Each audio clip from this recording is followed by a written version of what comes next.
Hello friends, today we will start our next topic, that is Fourier transform. This topic is little bit short because it contains only 3 points, that is Fourier transform, Fourier integration and Fourier inverse transform. Now, introduction.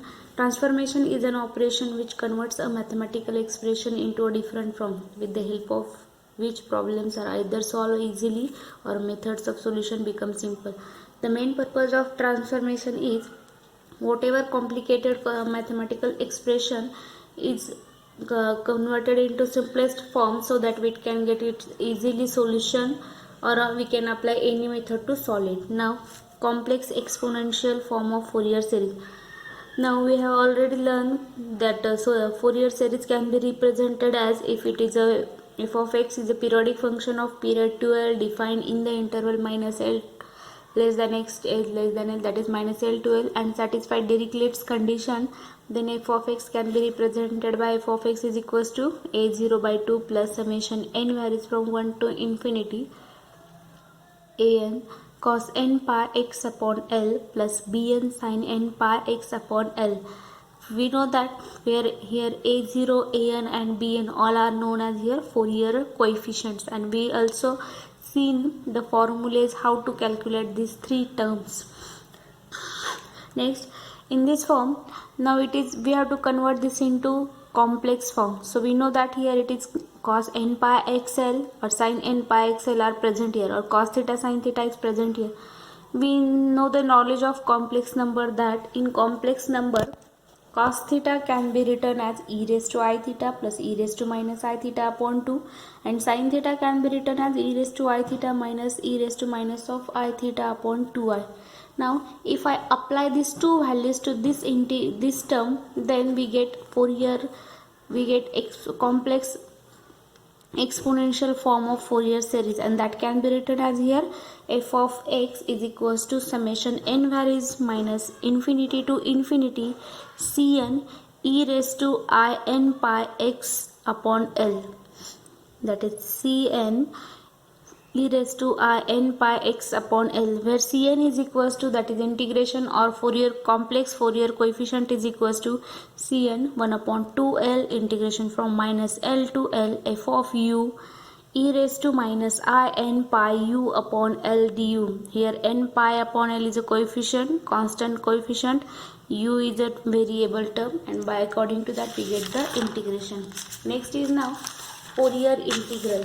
Now the Fourier integral representation of f of x over the interval minus infinity to infinity is given by, the formula for that is equals to f of x is equals to 1 upon 2 pi integration from l varies from minus infinity to infinity, u is equals to integration from minus infinity to infinity f of u e raised to minus I lambda u minus x du into dl. This is nothing but double integration is here. This result is known as Fourier integral theorem. I underline already the word Fourier integral theorem. The limitations on f of x for validity of the above result as follows. There are some criteria or some limits for this rule. These are given below. In every finite integral, f of x satisfies the Dirichlet's condition. While solving or while taking this Fourier integration, whatever function f of x is provided to you, that should be satisfied Dirichlet's condition. The integral from minus infinity to infinity mod of f of x dx exists. That means it satisfies Dirichlet's condition as well as the modulus of function. While taking the integration of modulus of function, it must be exist. These conditions are sufficient but not necessary. Secondary point is given here, I also mentioned. These are the sufficient condition. We know that for any theorem or any criteria, there are some conditions that are sufficient and necessary, but it is not necessary, it should be sufficient only. Some remark is given here. The result holds if x is a point of continuity of f of x. At a point of discontinuity x is equals to x0, the value of Fourier integral equals to the average value of left hand and right hand limit of f of x. That means This result is hold if x is the point of continuity of f of x. That means for x is equals to whatever value, the function f of x is continuous. If it is had a discontinuity, then the average value of its left hand side and right hand side. We know that this is our line. Suppose here is this is the interval is given here, and this point is now x is equal to x0 is my point of discontinuity. So for this is right hand term and this is left hand term. So limit of this left hand term and limit of this right hand term, take its average value, that is the Fourier integral. Second criteria is, or second remark is, the result also written as the above result. Also we can separate the limit that according to the term. So f of x is equals to 1 upon 2 pi integration from minus infinity to infinity e raised to I lambda x dl into integration from minus infinity to infinity f of u e raised to minus I lambda u into dx. We separate for this we separate the base and take it according to the limit. Now equivalent forms of Fourier integral. Now the Fourier integral is f of x is equals to 1 upon 2 pi minus in integration from minus infinity to infinity, again integration from minus infinity to infinity f of u e raised to minus I lambda u minus x du dl. I say this as the equation 1. Now in this equation, if we apply Euler's theorem, we know the Euler's theorem is e raised to I theta is equals to cos theta plus I sin theta. Then instead of theta, if we see here, it is I, coefficient of I is lambda u minus x. So that is e raised to minus I lambda u minus I into lambda into bracket u minus x, then it become cos of lambda u minus x, as it contain negative, so therefore minus I times sin of lambda u minus x. If we apply this for Fourier integral, if I apply this to Fourier integral now, so this instead of this exponent I have to submit this value, so I can separate the integration also here. So 1 upon 2 pi double integration f of u into this cos part, so therefore f of u cos of lambda u minus x du d minus lambda, minus middle part is minus I, so minus I, then again this part 1 upon 2 pi integration f of u and into multiply, that is sin lambda u minus x du upon lambda. I say this as equation number 2. One condition is also given that while learning the types of function, or we have also seen even and odd function. So from that knowledge we know that this cos function is even function and sin function is odd function. So that means cos lambda into u minus x is even function, sin lambda u minus x is odd function. By the properties of integration we know that if function is even, then its integration become 2 times, and if function is odd, then its integration becomes 0. So as sin lambda u minus x is odd, so therefore second part, that is integration from minus infinity to infinity sin of lambda u minus x d lambda equal to 0. That means the second part is becomes to equation number 2 2's second part becomes 0. So therefore f of x simply becomes 1 upon 2 pi minus infinity to infinity f of u cos of lambda into u minus x du d lambda for even function. By the properties of integration, this minus infinity to infinity become 0 to infinity 2 times cos of lambda u minus x. So I apply that value here, so this upon 2 and 2 get cancelled. So equation 3 becomes now, that is fx is equals to 1 upon pi integration from lambda for 0 to infinity integration from for mu or u minus infinity to infinity f of u cos lambda u minus x du d lambda.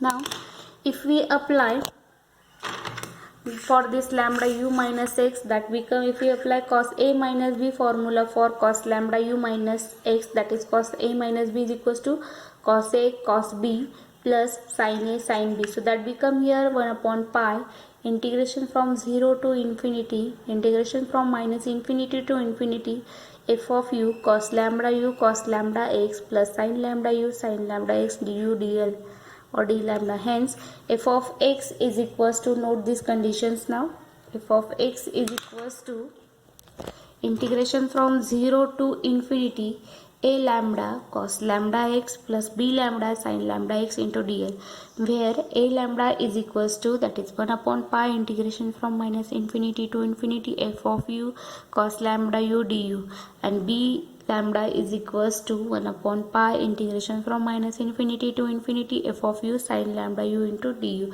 That means we have separated the integrations of u and in terms of lambda. This is say equation 5. Now sine and cosine integrals. If a function defined in the interval minus infinity less than x is less than infinity is either even function or odd function, then the Fourier representation becomes simpler than the case of arbitrary function. If f of x is equals to 1 upon pi, lambda varies from 0 to infinity, u varies from minus infinity to infinity, f of u cos lambda x plus sin lambda u into sin lambda x du dl lambda. Then case 1, if f of x is even function. If f of x is even function in above equation, we know that this f of x or f of x is even, then that part is equals to b lambda is equals to 1 upon pi minus infinity to infinity f of u sin lambda u du equal to 0, because we know that if for even function sin part is equals to 0, so therefore this part is equals to be 0, and a lambda is equals to 2 upon pi integration 0 to infinity f of u cos lambda u du, that present in equation.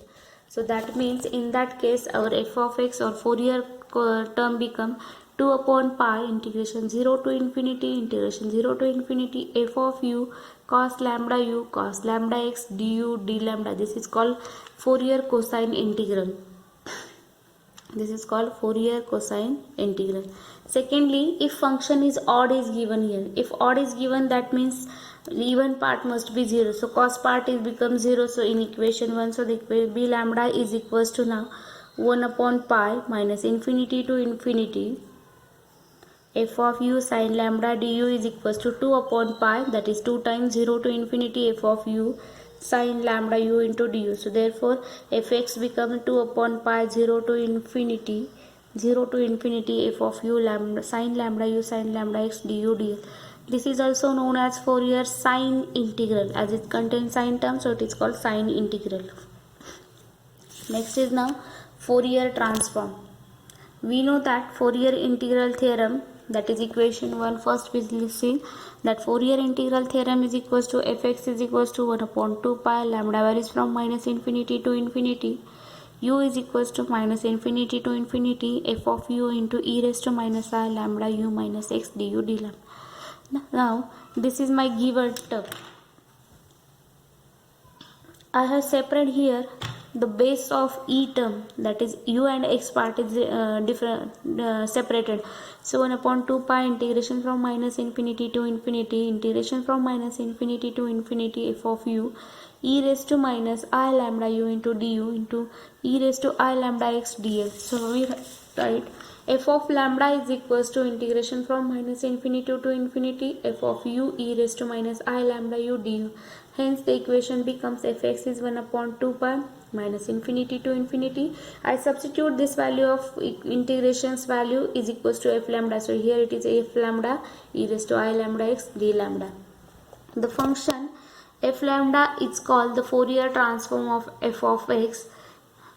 Here the Fourier transform of f of x is defined as f of lambda is equals to minus infinity to infinity integration f of u e raised to minus I lambda du, and fx is equals to 1 upon 2 integration from minus infinity to infinity f lambda e raised to I lambda d lambda is inverse Fourier transform. This contains 5 marks question. Depending upon these two forms, we have to calculate the 5 marks question solve. Some notes are given here. First note is given here. Note, it is convenient to associate the factor 1 upon 2 pi with the integral for f of lambda instead with the integral of for f of x.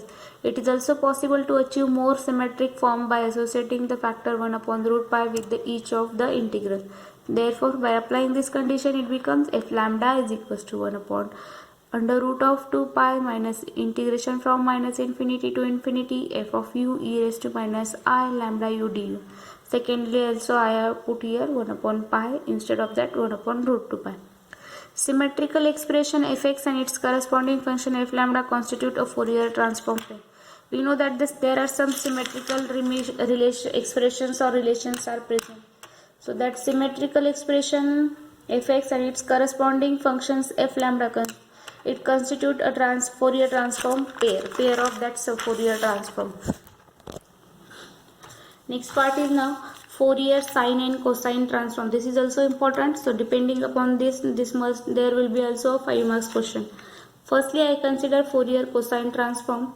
If a function fx defined in the interval minus infinity less than x is less than infinity is an even function, then the Fourier cosine transform fx is just like we have seen in Fourier series. If it is even function, then so series will be contain only sine part, cosine part, and if it is odd, then it will be contains only sine parts. Just like that here also it is given. So fx is the fc of lambda, c represent for cosine series. Integration from 0 to infinity f of u cos lambda u into du. Firstly, calculate this value. After calculating this value, we have to substitute that value into inverse Fourier cosine transform. That is, FCL is so f of x is equals to 2 upon pi integration from 0 to infinity FCL cos lambda x dl. Secondly, now Fourier sine transform. If a function fx defined in the interval minus infinity less than x is less than infinity is an odd function, then the Fourier sine transform of fx is, I have written here instead of sine s, so f s lambda is equals to integration 0 to infinity f of u sine of lambda u into du, and inverse Fourier series transform of f of s lambda is given by fx is equals to 2 upon pi integration 0 to infinity fs lambda sine lambda x into dl. Now this is regarding all the forms which we have to utilize for solving the exam. Also there are some conditions which we also used or utilized for solving the example. First we have to remind the beta function. So beta of mn is equals to gamma m into gamma n upon gamma of m plus n. Also gamma properties are given.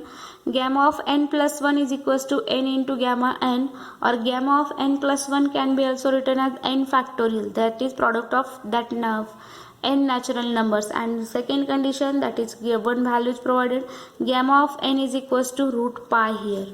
Then secondly, rules of differentiation under integral sign. If I alpha is equals to integration from a to b fx of alpha dx, then derivative of dd alpha of I alpha is equals to dd alpha of this whole integration. Now also it is given e raised to I x is equals to cos x plus I sin x, and e raised to minus I x is equals to cos x minus I sin x. This is Euler's form.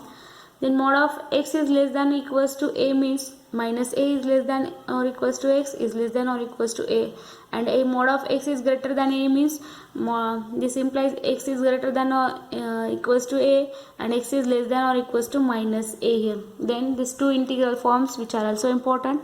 Integration of e raised to ax sin bx dx is equals to e raised to ax upon a square plus b square into a sin bx minus b cos bx. Integration of e raised to ax cos bx dx is equals to e raised to ax a square plus b square a cos bx plus b sin bx, which we also used in last semester. And last but least is, if it is given integration from 0 to infinity sin x upon x dx, then it is equals to pi by 2 for a positive, and it is equals to negative minus pi by 2 if a is negative. Now this is regarding with the forms and representation. In next part we will see the examples.